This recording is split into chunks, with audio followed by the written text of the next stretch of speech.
it's your job to uncover the stuff you don't know. Like, what's this person's personality? How do I motivate them? What demotivates them?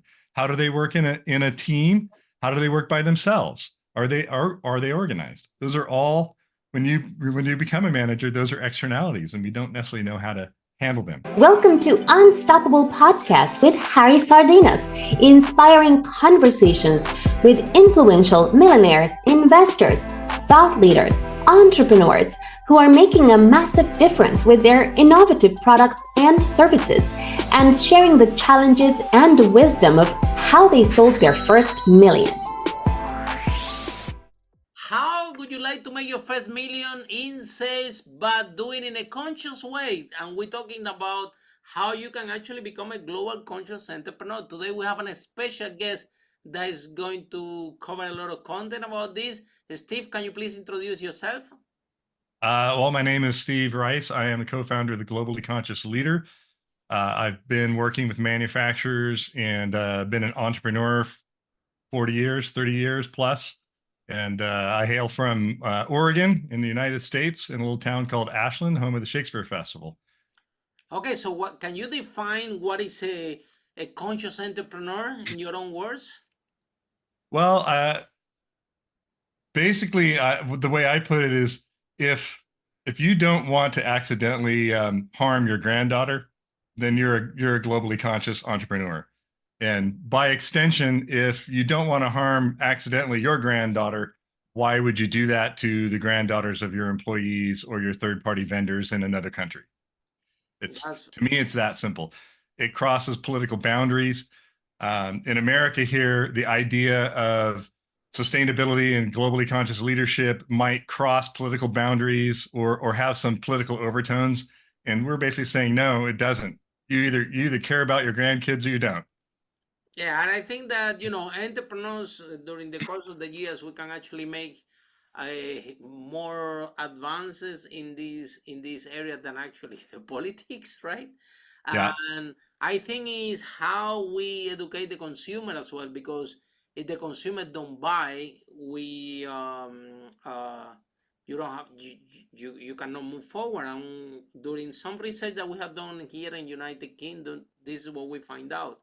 We find out that the employees, right, they even prefer to get paid less if the company that they're working for, they have ethical values and they are thinking in a sustainable way. I think that the millennials and the new generation, they understand the world that they live in and the world that they're gonna leave behind to the generations. And so this is what we find out in terms of the employees. You know that the whole secret of have a successful company is attract talent. So by companies being out there and doing well in terms of the consciousness, um, that can help to attract a lot of talent, right? But also with the client, with the consumer, we find out that the companies that behave ethically, they have big customer retention, and they have more lower cost in customer acquisition. And sometimes, Yeah. so what's the point? Some of the companies, right, spending millions and millions trying to acquire the clients in TV advertising, in marketing, you name it, and then because they don't behave ethically, right, they spending a fortune on that to acquire the client, and then they're losing market share, because at the end of the day, let's face it, the consumers have become really, really savvy. They're not stupid anymore, so they know. They read more the label, where the packaging come from, where the elements of the product have, and this is the world that we live in. So, what's your take in those companies, or what would be your message to this company that I won't say especially in United States because it won't be fair, right? I think that in my when I was young, right, it was like the 70s, the 80s. It was the era of the waste, right? Let's do these American cars because in Cuba we have lots of them. They're still around. So imagine how Right. strong was the steel. This like a train. Those cars from 1950, they're still around. Yep. So we then we have the Russians products as well. They usually was over designed, and they use a lot of material more than they actually needed, right? Um, so that's the world that our parents live, and when we were kids, that was the what we saw, right? We saw a fridge, right, building with very strong metal materials and things like that. And today is totally the other way around. We have to be efficient. We have to research in materials. We have to make sure those materials they are more recyclable as possible. So, what do you think in terms of the minds? And the thing is like this: that we have politicians leading leading us, where they are from our generation, and then you have the consumer that they are a young generation, right? So, in your view, what is the message that you have for these companies out there that they don't take in these consciousness entrepreneurs seriously, and they think that the main goal here is to hit the target, to increase the sales, to make profit, and the rest is secondary? Well, the main starting message would be to say that we believe that every business, and I mean every business, regardless of size, is uniquely situated to contribute effectively to and benefit from, reversal of climate change and resource management and stuff like that. So a company doesn't even have to necessarily recognize, although we would want it to, that its best product is social good. But even if you're an owner and you say pshaw to that, you can still drive excellence in your organization and be better by applying the same principles that I would say lead to a more globally conscious company. And the main thing I would say is that there's this thing I like to tout called non-arguable goals. Are you familiar with those, Harry? Go ahead. Okay. The very first one I ever heard about was Paul O'Neill, who revolutionized Alcoa in the 80s and 90s. And when he became CEO, he got in front of the board, or not the board of directors, but the shareholders meeting. And he said, look, Alcoa is in the tank right now. Nobody's buying our stock. You brought me on board. Here, we're going to fix this by having a single non-arguable goal. And he said, we're going to focus on 0 worker days lost to injury or illness. And everybody ran out the back door and sold their Alcoa stock. And his main point, though, was like, raise your hand if you would like to lose that in a manufacturing accident.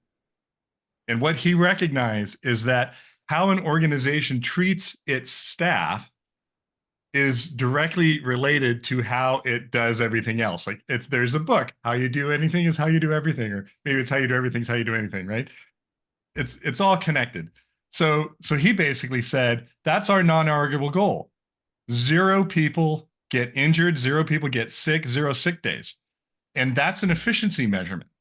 And there's a direct relationship between how well you treat your employees and how safe that workplace is and the number of sick days they take. Because many sick days are not taken because someone's sick. They're taken because, as my friend says, they have a vision problem. I don't see myself going to work today, right? I'm not invested in this company. Yeah. So what I would say, employees are not motivated, they don't come, they call you and they say they are sick. Sometimes, yeah. And meanwhile, they're going to get a job somewhere else. Yeah, like you said, people are smart. They know what's going on. And so here's the message that I like to tell people is what I'm telling people, what we're doing at the Globally Conscious Leader is we're stating a non-arguable goal called 0 unmeasured externalities. And an externality is just something you don't know yet. This word was invented in 1920s by an economist. It basically means things that are, an externality is an effect upon somebody that they weren't expecting. It's often defined in manufacturing terms as something that's not included in cost of goods, that's not passed on. To me, I don't really care about those definitions. The one about being something outside, it's something we don't know that we need to measure. And what I tell people is, you are doing this every day, all the time. You just don't realize it. And in a business, you just might not be doing it well. For example, if you're a project manager, if you're a waterfall project manager, your job is to uncover all of the externalities beforehand and try and map out the project, figure out what the timeline is, and then create a waterfall chart. If you're an agile project manager, your job is to discover as much as you can, get everybody on board and talking so that as you develop the project, the externalities come in and you go, oh, now we can prioritize these using constraint theory from Eliyahu Goldratt's book, The Goal. And even if, let's say you're dating, you use this all the time. You don't know anything about that person that's sitting across the table. So there's a bunch of externalities. Your job as someone who's dating is to uncover externalities and find out if that person's a good match for you, right? Yeah. So we're literally using this all the time. If you're a manager and you've got 6 people that are working for you, it's your job to uncover the stuff you don't know. Like, what's this person's personality? How do I motivate them? What demotivates them? How do they work in a team? How do they work by themselves? Are they organized? Those are all, when you become a manager, those are externalities, and we don't necessarily know how to handle them. Follow us for more interviews with world's most influential, audacious entrepreneurs that overcame challenges and adversity, providing you with the blueprint of how they sold their first million so you can grow your business exponentially.